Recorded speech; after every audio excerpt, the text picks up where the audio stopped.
Coach Prime finally addresses his health issues here in the Touchdown Club at Folsom Field, and great news. A tough stretch that he's been going through. Yeah, for sure. And thankful that he's doing well. I mean, obviously he announced that had a tumor in his bladder, and so pretty aggressive bladder cancer. But they were able to catch it early and had the bladder removed and a new bladder rebuilt, and which is amazing what they can do with medicine these days. But the doctor said, I'm pleased to announce that he is cancer free. So that's a good thing. Yeah, they use robotics for the surgery, and they use your intestine to create a new bladder. It's pretty fascinating stuff, but Coach Prime said he lost 25 pounds, and he talked about all the people that came by that saw him, and it meant so much to him. And even said Randy Moss called him every other day. But he admitted there were times he didn't want people at the house because of what he was going through. Yeah, which understandably so. I mean, any of us that have been through any medical stuff, sometimes you just want to be left alone, and either you don't feel well or you don't like how you're looking and things like that. And so, but he mentioned his son, Bucky, has been down there by his side every single day and with him and documenting a lot of those things. But he's had a lot of people by his side, and certainly a lot of players. He listed a whole list of people that have reached out to him throughout the process, and he's obviously been very well taken care of. Yeah, and he didn't want it to be about him, and I think that's partly why he didn't come out and address this earlier. But now that he has, he's already advocating, you guys got to get yourself checked out. And it's such a great message. He's always viewed himself as more than a football coach. And you see him really step up in situations like this and be more than that. Yeah, and Coach Prime, obviously, he's been a mentor to a lot of these guys. We saw Nikhil Webb-Walker last year go through that, and he was by his side. So you knew that these players were going to be by his side as well. And Coach Prime had his usual humor as well with everything he was going through today.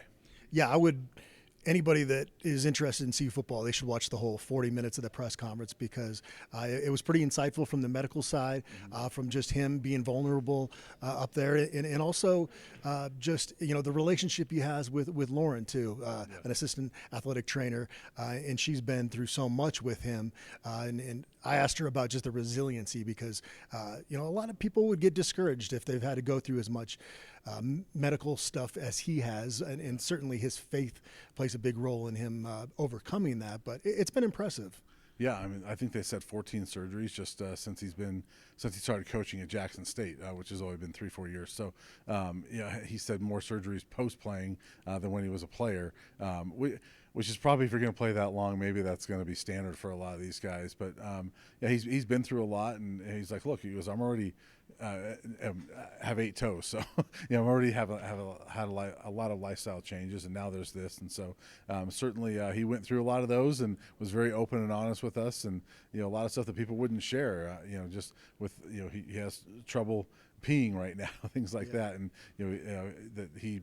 Because first thing I do when I wake up, I reach down and see if I'm wet, and so it's going to be a lifestyle change. You mentioned if you see a porta potty on the sidelines, you'll know why. I don't know if we'll actually see that or not, but I'm just glad that he said there was never a doubt he was going to coach, and that was part of what his decision was to get the surgery, was knowing he wanted to coach.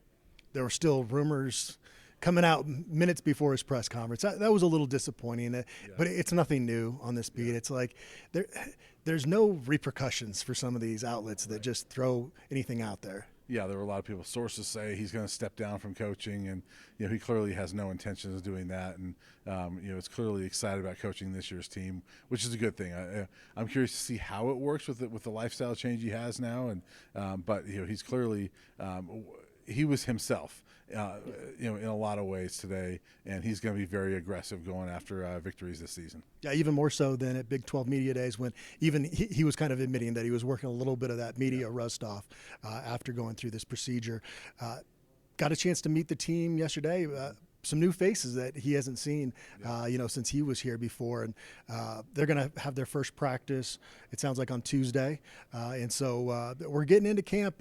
It's just like this was a looming thing over this program.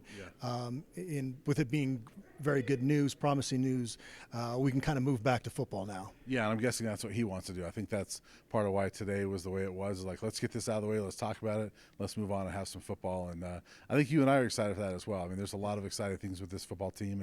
And, and number one is his health and that he's back. And kudos to the staff. He's always said that he has that his staff gives him peace. And this program was still adding commitments this summer.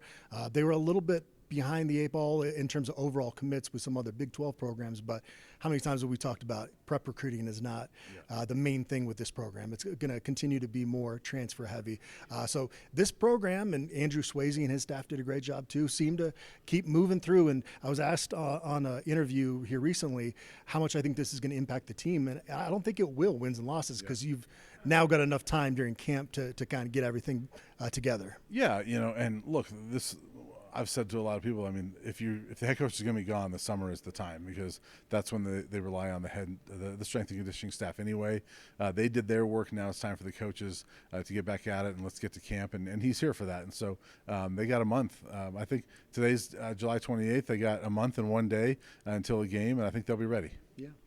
Well, great news here with Coach Prime being back in good health and in good spirits. We're going to be back talking football here as they get into more practices later this week.